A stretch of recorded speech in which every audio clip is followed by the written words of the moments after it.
Episode 21, Proximal Control, Vascular Surgery Exam Prep. Continue on abdominal aortic iliac aneurysms, comparing the ESVS 2024 and NICE guidelines, including the management of PAU, IMH, and saccular aneurysms. FRCS and European Board Vascular Surgery Exam Focus Teaching. Welcome back to Proximal Control. I'm your host, Momia. This is the podcast where we prepare for the vascular exams the same way we practice as a day one consultant, with structure, judgment, and control. Because in vascular surgery, control is everything. All right, welcome back to Proximal Control. Let's continue building on abdominal aortic aneurysms. Based on the ESVS 2024 and NICE guidelines, we will also discuss PAU, IMH, and saccular aneurysms. These are very important exam topics.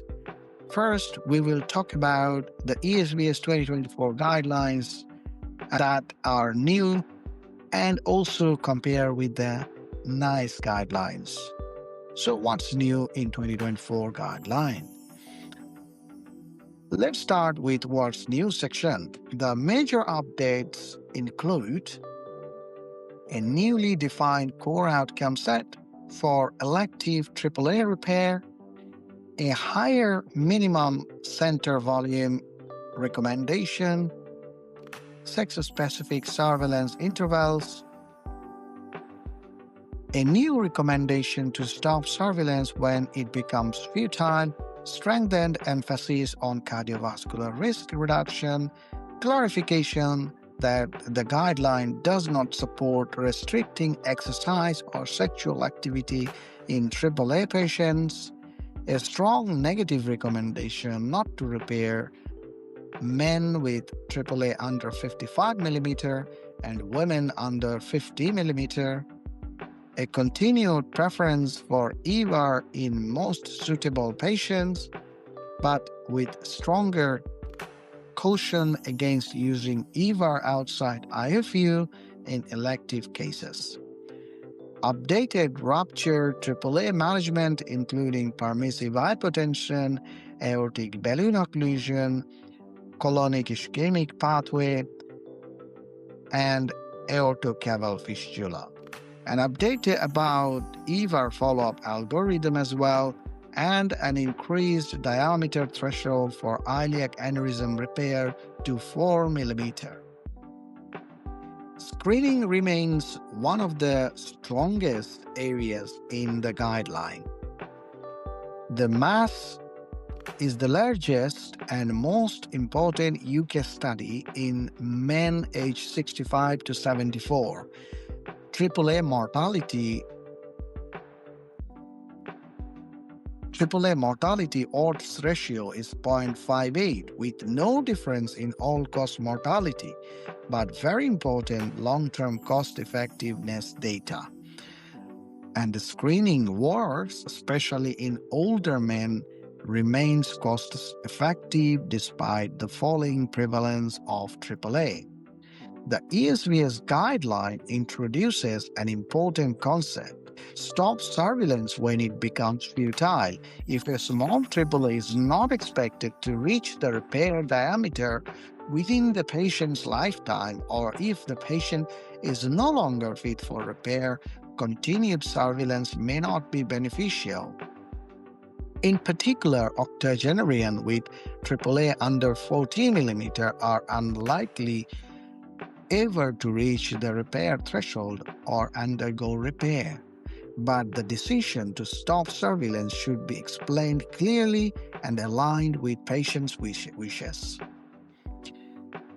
Now let's talk about rupture risk in small AAAs, and let's see the trials available. NASP: extremely low annual rupture risk in men with small AAA, with increasing risk as diameter approaches referral threshold. ADAM trial showed rupture rate about 0.6% per year. UK small aneurysm trial, that is UKSAT, also showed 0.6% per year. pivotal trial about 0.3% over 20 months.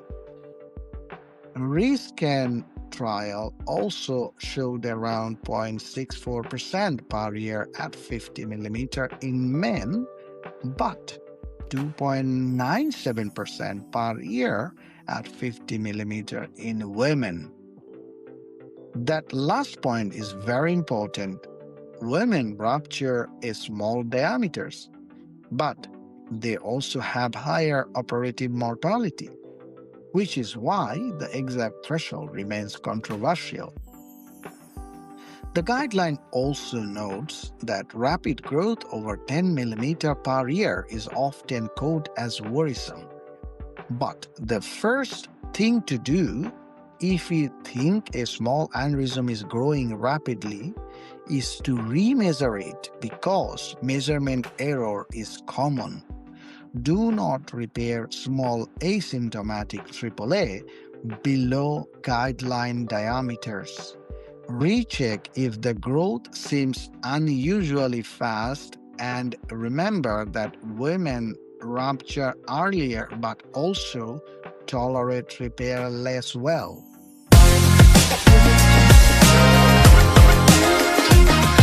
Okay, now let's talk about elective repair and we compare open versus EVAR.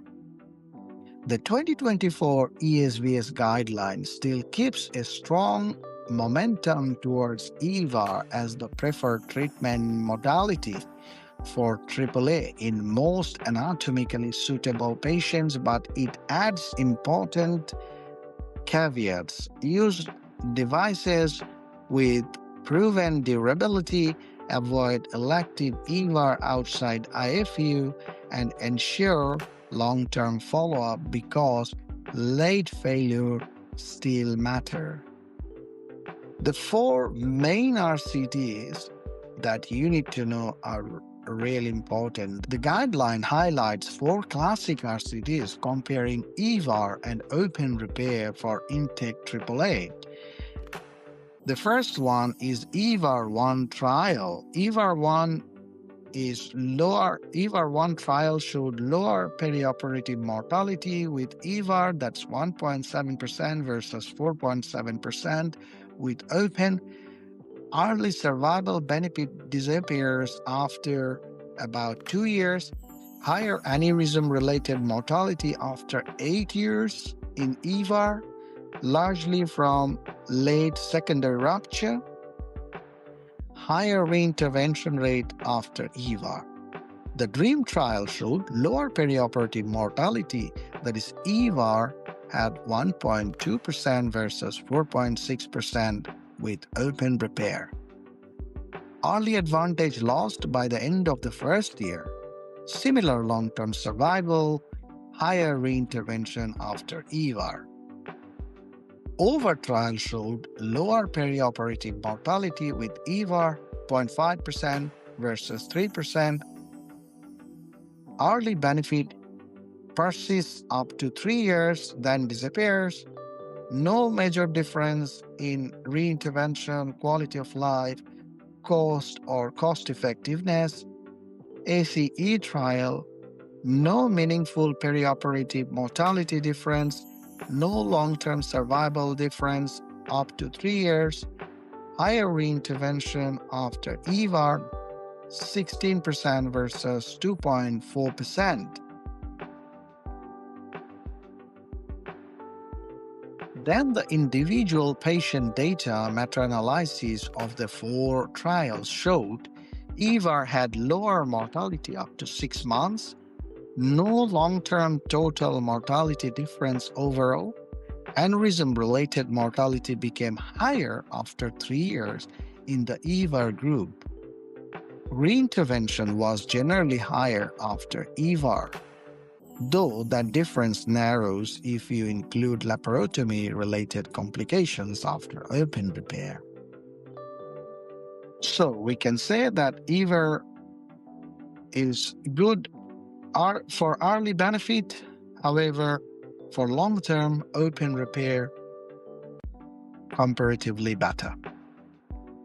If we see the EVAR-2 trial, This trial looked at frail patients unsuitable for open surgery, and they compared early EVAR versus no repair, and this showed no all-cause mortality benefit at 4 years, and this explained by high perioperative mortality at 7.3% and very high background mortality.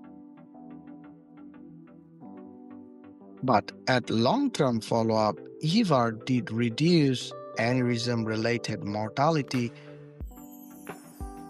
though with more complications and reinterventions, and still no all-cause survival difference.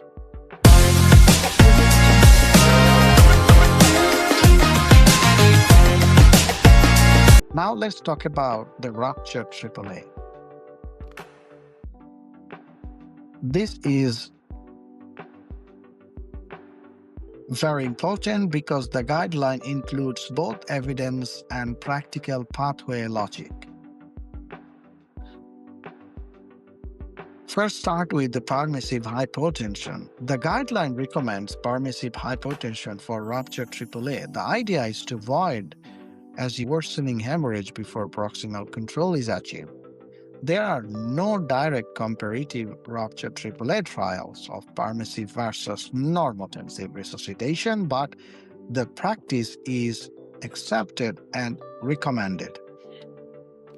Blood products should be prioritized with a fresh frozen plasma to red cell ratio close to 1:1. The current target systolic pressure remains around 70 to 90 millimeter mercury, provided the patient remains conscious, although the evidence has been downgraded and the ideal lower limit remains debated. In IMPROVE trial, the lowest systolic blood pressure was independently associated with 30-day mortality, suggesting 70 millimeter may be too low for some elderly ruptured AAA patients. Now, ruptured AAA trials, EVAR versus open repair. The main RCTs are AJAX trial, IMPROVE trial, ACAR, that is ECAR, ACAR trial, plus the older small trials like Nottingham trials. At 1 year, these trials showed a consistent but non-significant trend favoring EVAR. At 3 years, the IMPROVE trial suggested that an endovascular strategy was associated with a survival advantage, gain in quality-adjusted life years, similar reintervention levels, reduced cost, and overall cost effectiveness. The observational data then support this further. A large Medicare study showed perioperative mortality was 33% after EVAR and 47% after open repair. And the benefit persisted for more than 4 years. A broader time to even meta-analysis also suggested lower overall all-cause mortality with EVAR, although post-discharge mortality was not significantly different. So, if anatomy allows and the service is organized for it, an EVAR first strategy is supported for the ruptured AAA management.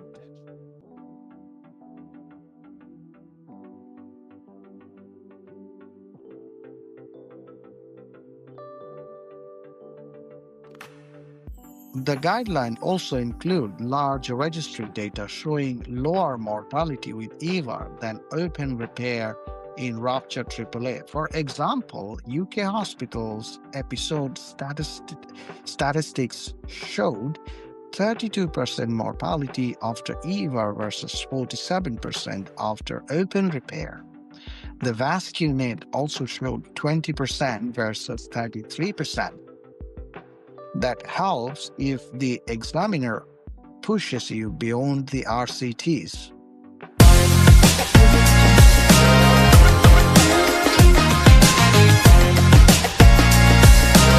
Now, if you remember the occult undeterminate endoleaks, how would you investigate or how do you proceed?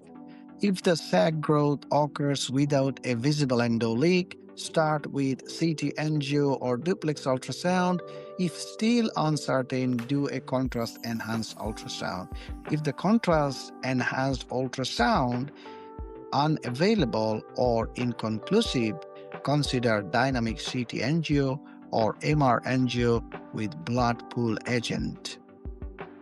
If still unexplained, think occult infection or angiosarcoma with FDG PET CT or WBC scintigraphy.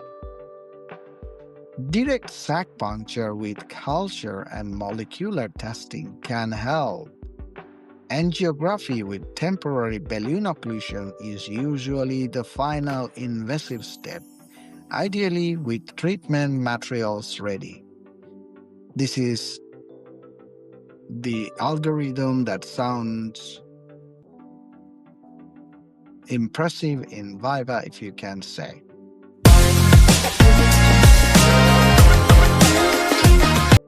Now we will talk about the NICE guideline. As we have already finished the ESVS guideline, we will now start with the NICE guideline, and then finally we will compare and see what is the difference between the two. So let's start with the NICE guideline now.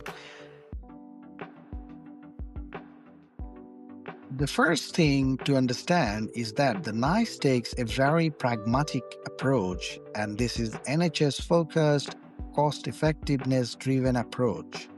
It is not just asking what is technically possible, it is asking what gives the best balance of benefit, harm, and cost across a national health service. That is why its conclusions, especially around EVAR versus open repair, differ from the European guideline.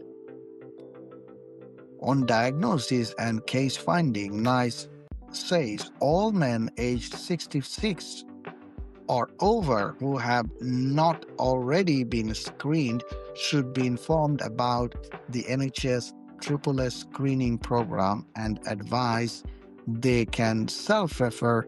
It also says men over 66 with risk factors such as COPD, coronary or peripheral arterial disease, hypertension, hyperlipidemia, smoking history or family history should be actively encouraged to self-refer.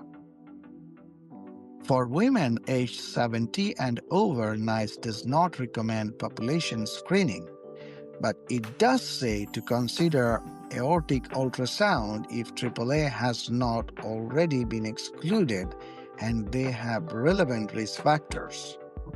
NICE also notes that people of European family origin are at higher risk.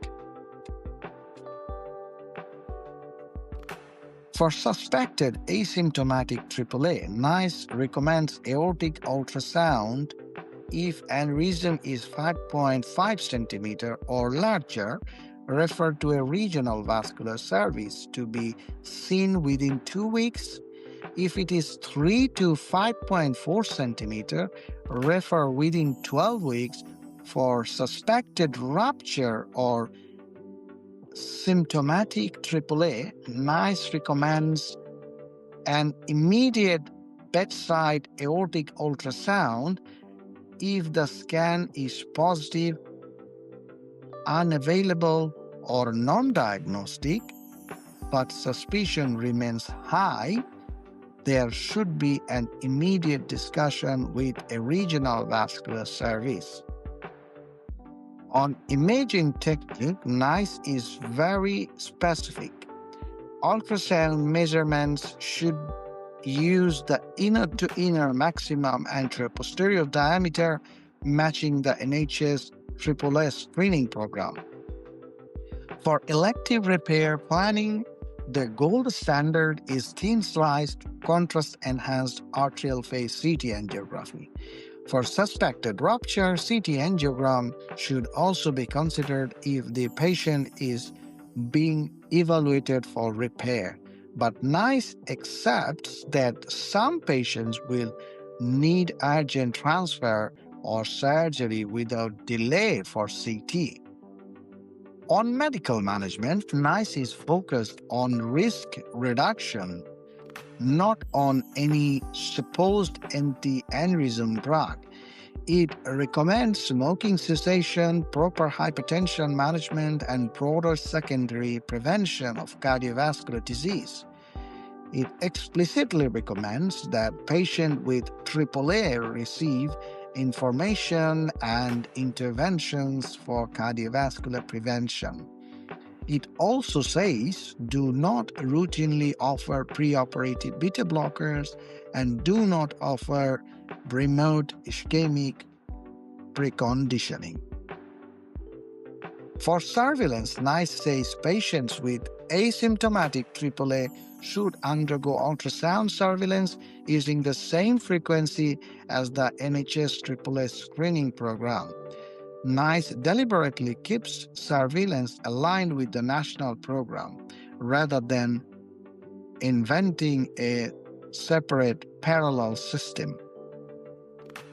Now, to the core issue, when to repair. NICE says to consider repair if the aneurysm is symptomatic or asymptomatic larger than 4 cm and has grown by more than 1 cm in 1 year, or asymptomatic and 5.5 cm or larger.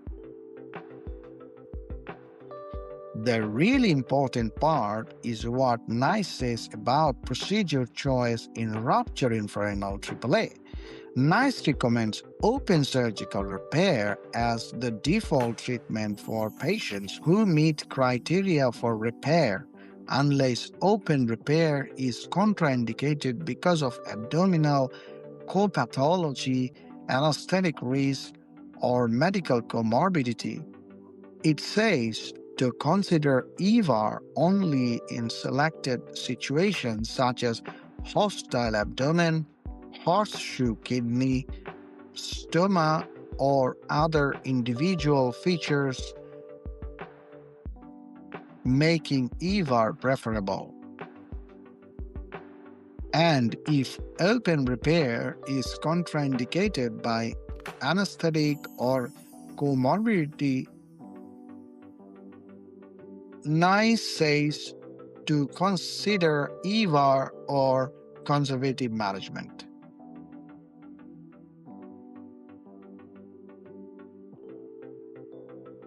For unruptured infrarenal AAA, NICE rebalances practice toward open repair. Why? Because NICE interpretation of the evidence is that although EVAR gives fewer perioperative deaths and shorter hospital stay, it was worse medium and long-term outcomes, more interventions, and worse cost effectiveness than open repair. NICE is very explicit about this in its rationale section. For complex EVAR, NICE is even more cautious. It says if both open repair and complex EVAR are technically possible, complex EVAR should only be considered with special arrangements for consent, audit, and research, and patients should be entered into the National Vascular Registry. Similarly, if open repair is contraindicated, complex EVAR may be considered only with some safeguards and only after discussing the uncertainty of benefit with the patient.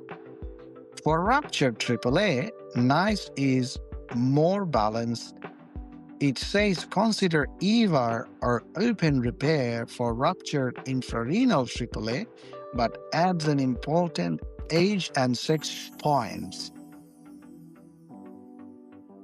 EVAR provides more benefit for most people, especially men over 70 and women of any age. Open repair is likely to provide a better balance of benefits and harms in men under 70. So, unlike the elective situation, NICE is not rigid, pro-open in rupture.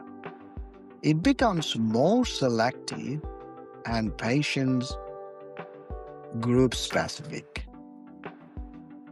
Finally, on follow-up after EVAR, NICE says all EVAR patients should be enrolled in a surveillance imaging program and the frequency should be used on the person's risk of EVAR-related complications.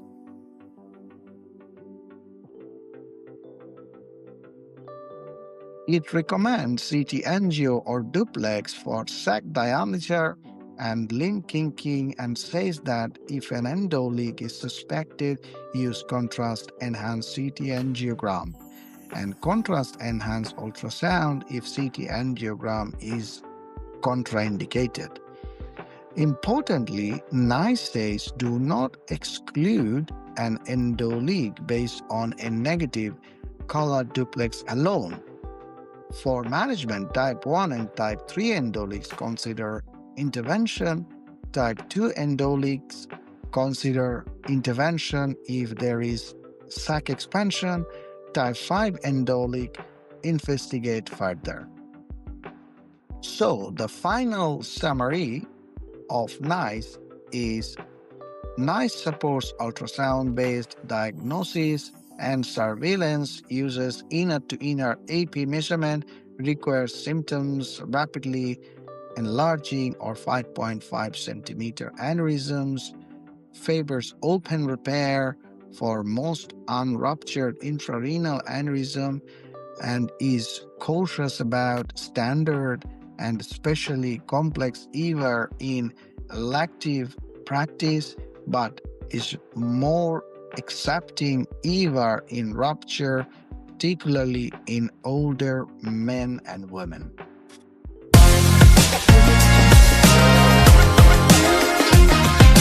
Now let's compare the NICE and ESVS, because this is exactly the sort of thing that comes up in the VIBA or clinical exam and MDT discussions as well.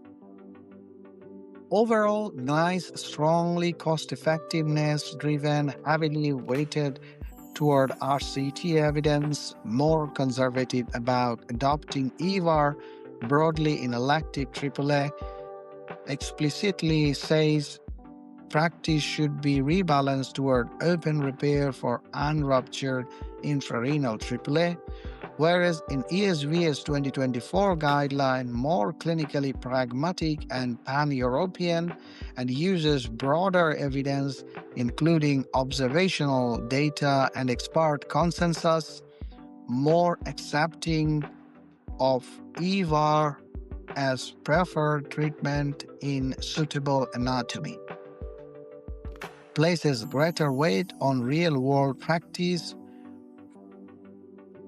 patterns, and patient selection. Measurement method. The NICE says very specific, use inner-to-inner maximum AP diameter on ultrasound and aligns with NHS AAA screening program.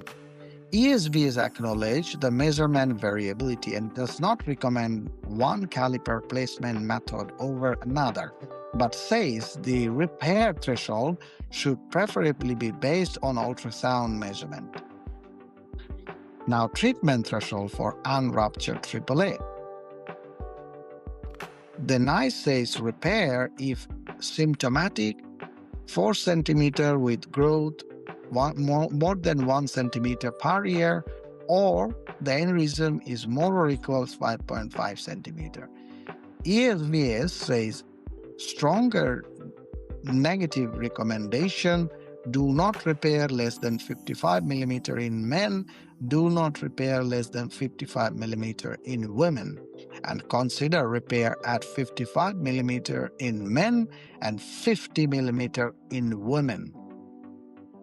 So there is a sex variation. So the practical difference is NICE presents the threshold more as criteria to consider repair. ESVS is more explicit about what should not be repaired and especially sex-specific thresholds.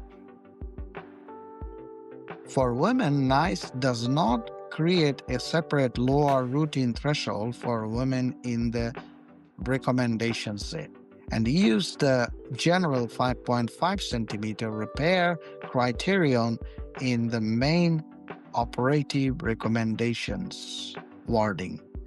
In ESVS explicitly uses a lower threshold 50 millimeter in women and 55 millimeter in men.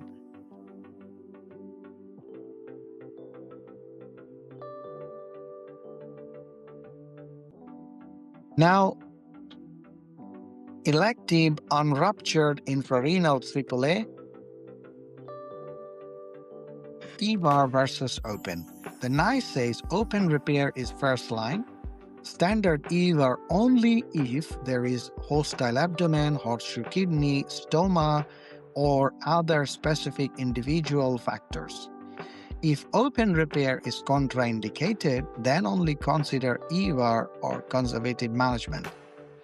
Whereas ESVS more favors to EVAR, and this continues to support EVAR as preferred treatment anatomically suitable patients, while recognizing open repair, durability, and long-term issues.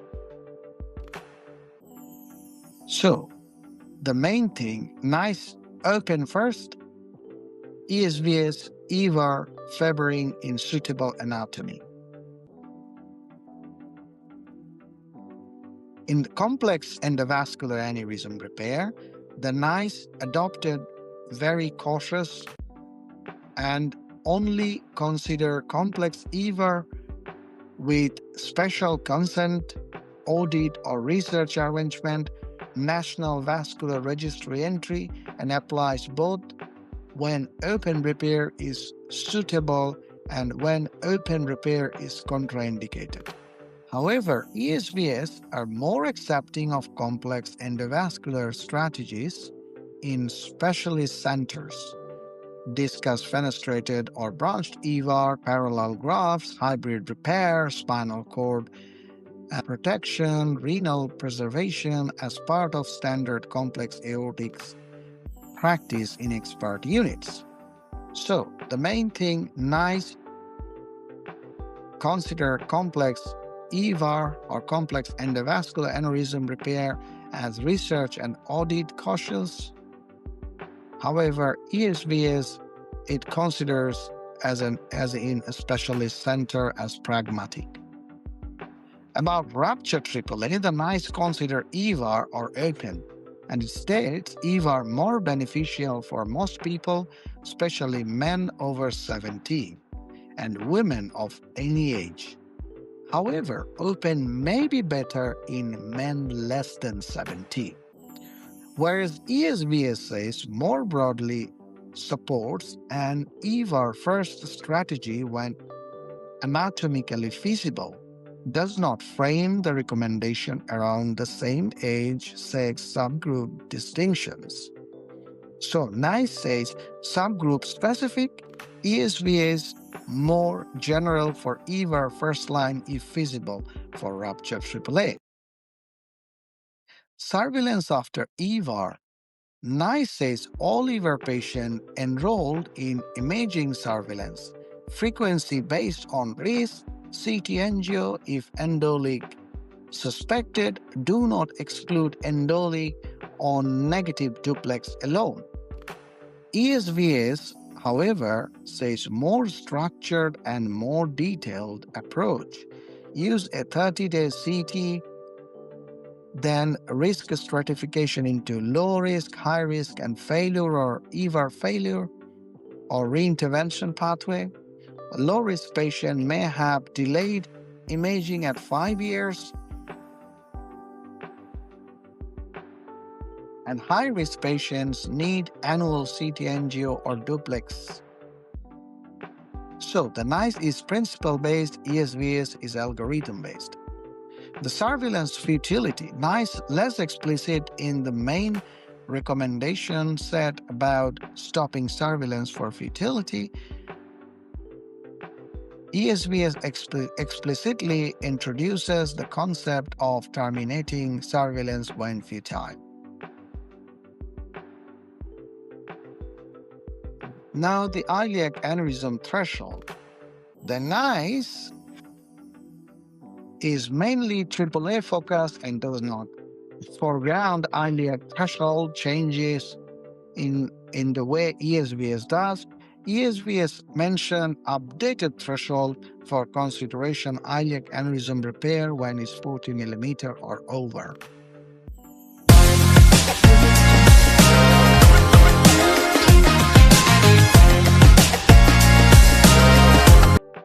Now let's talk about penetrating aortic ulcer, PAU, intramural hematoma, IMH, isolated aortic dissection, IAAD. Also talk about pseudaneurysm and saccular aneurysms.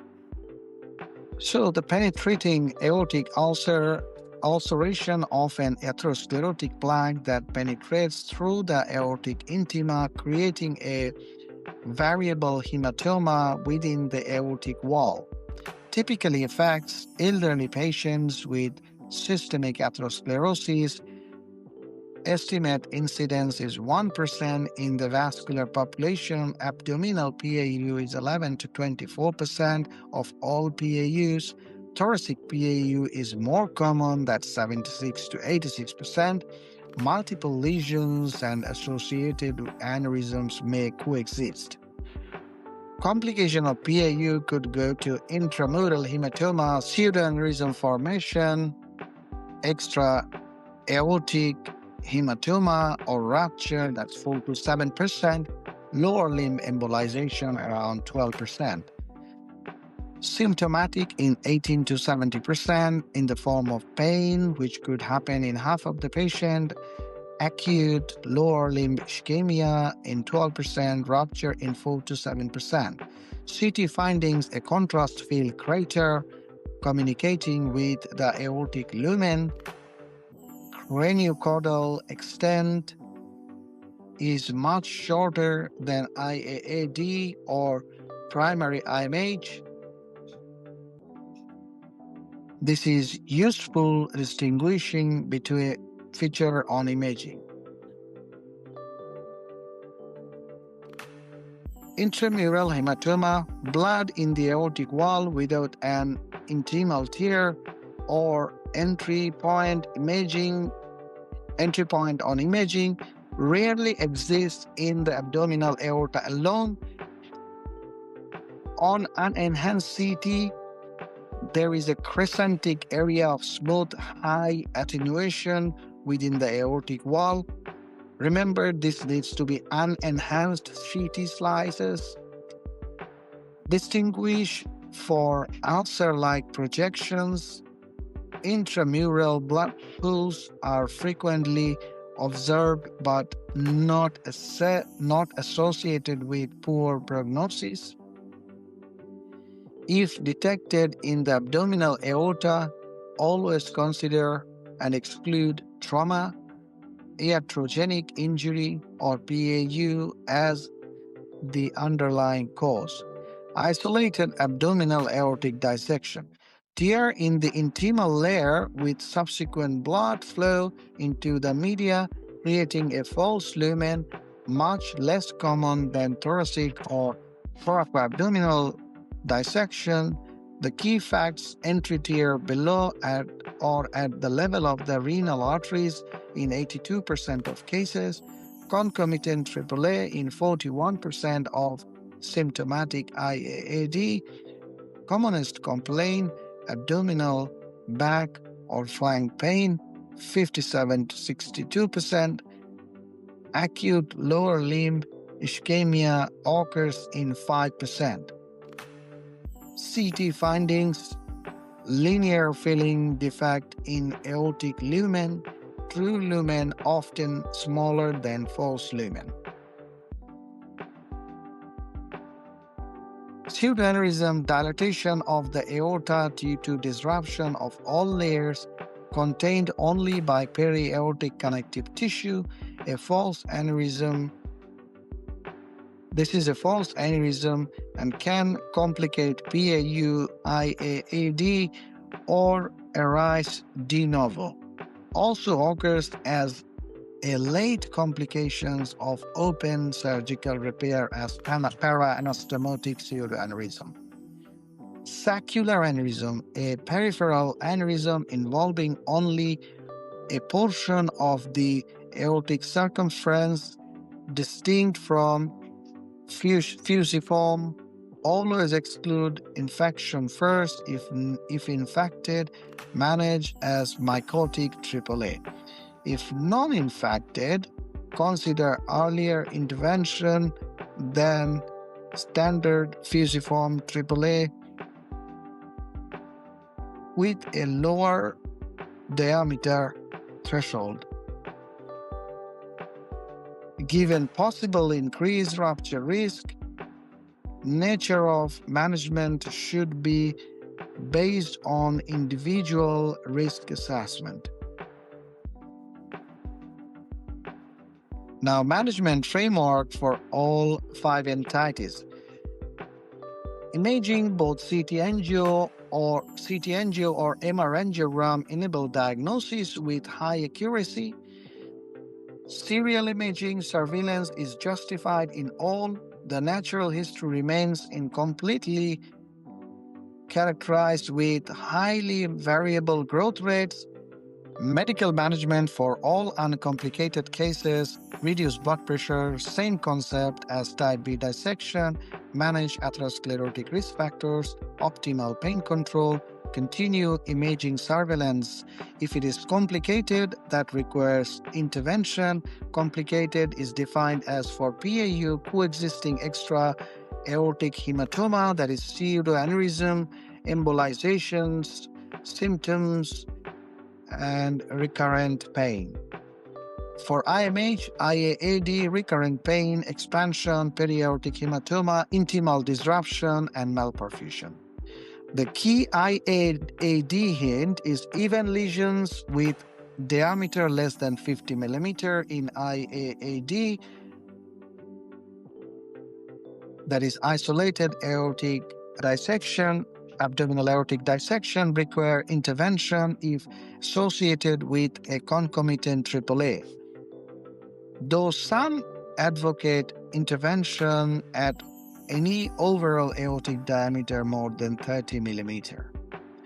In a systematic overview of 482 patients with isolated abdominal aortic aneurysm, isolated abdominal aortic dissection from 17 studies, conservative treatment 30-day mortality 1%, long-term mortality 5% at 43 months follow-up, open surgical repair 30-day mortality 9%, long-term mortality 12%, reintervention rate 9%.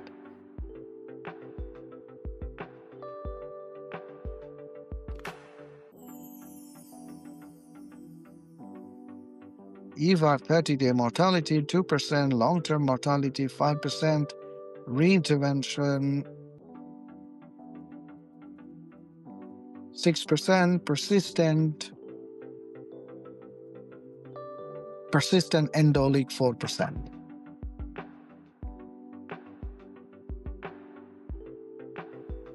The focal pathologies are ideal targets for endovascular repair, high technical success in complicated cases, but in-hospital mortality can reach around 10% due to the frailty of the population. So the key recommendations are uncomplicated PAU, isolated dissection, or IMH, of the abdominal aorta, conservative management with best medical treatment and surveillance. Pseudoaneurysm or complicated PAU, dissection or IMH, surgical treatment, preferably endovascular. PAU and saccular aneurysms, early surgical treatment may be considered with a lower diameter threshold than standard fusiform AAA.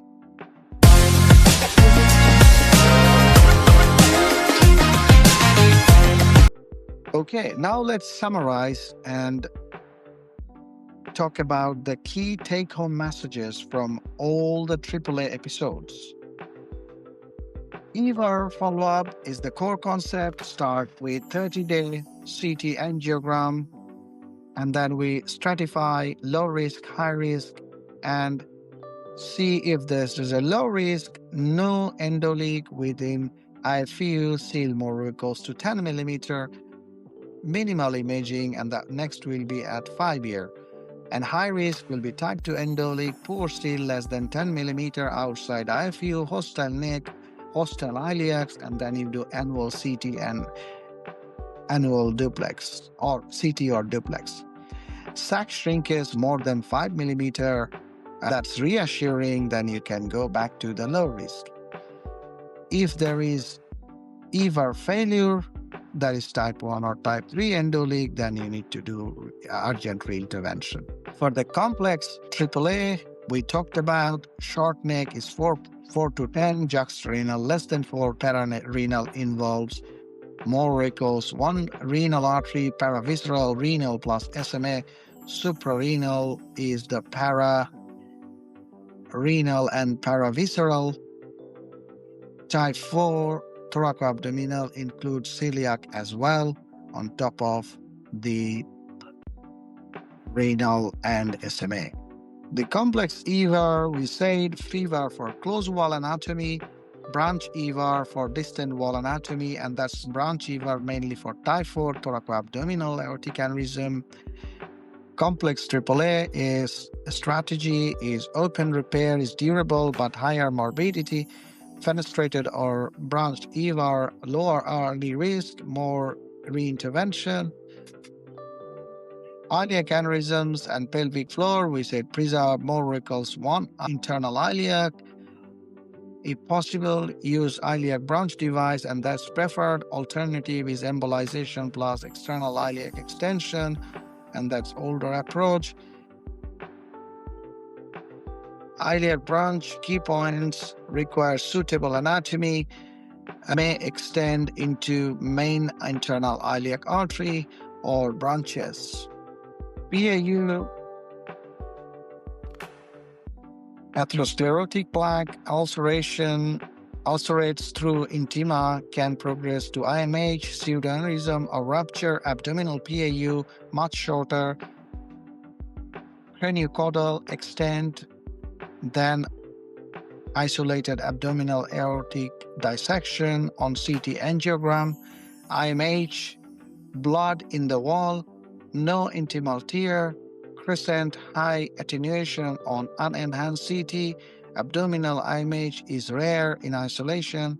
Look for underlying PAU trauma or iatrogenic cause. IAAD, that is isolated abdominal aortic dissection, entry tear at or below renals in 82%, concomitant AAA in 41%, intervene even at less than 50 millimeter if AAA is coexisting. Saccular aneurysm, spherical, partial circumferential, first exclude infection, consider earlier repair at lower threshold than fusiform AAA, management framework, uncomplicated, best medical therapy plus surveillance, complicated or pseudoaneurysm, intervention preferable by EVAR, saccular PAU, lower diameter threshold for early repair. These focal lesions are ideal EVAR targets, technical success high, but in-hospital mortality around 10% due to patient frailty. Always exclude mycotic etiology in saccular and inflammatory presentations before coming to repair strategy. Thank you very much. We are at the end of this episode. Thanks for listening to Proximal Control, Vascular Surgery Exam Prep. If you have found this useful, stay tuned because in the next episode we will discuss about descending thoracic aorta, thoracoabdominal aneurysm, dissection, IMH, PAU, and aortic arch disease in detail. These are important topics for the written as well as clinical and oral exams. We will talk about important management and complications tied back to guidelines and evidences. As always, with your support, we grow together. Keep listening to Proximal Control because in vascular surgery, control is everything.